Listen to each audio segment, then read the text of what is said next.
So almost 8 o'clock అయిపోయింది. I winded up my day today. ఈరోజు Saturday.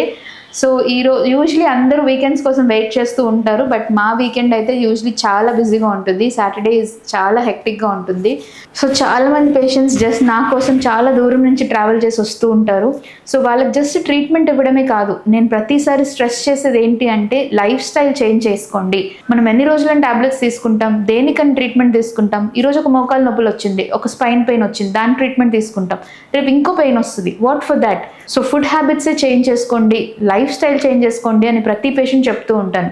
Saturday వచ్చింది, Sunday వచ్చింది కదా, ఇంకా లైఫ్లో సాటర్డే సండేస్ లేనట్టే ఎంజాయ్ చేస్తూ ఉంటారు. సండే వస్తే చాలు, బయటికి వెళ్దామా, బయట ఫుడ్ తిందామా, ఎంజాయ్ చేద్దామనే ఉంటారు. అలా కాదు, ప్లీజ్ టేక్అవుట్ సమ్ టైం. వచ్చే ఒక్క సండే హ్యాపీగా ఫ్యామిలీ మెంబర్స్ అందరూ కూర్చొని హోమ్ కుక్డ్ ఫుడ్ తిని హ్యాపీగా ఇంట్లోనే టైం స్పెండ్ చేయండి. ఊరికే బయటికి వెళ్ళి జంక్ అలవాటు చేసి పిల్లలకి ఆ కల్చర్ అనేది చిన్నప్పటి నుంచే నేర్పించకండి.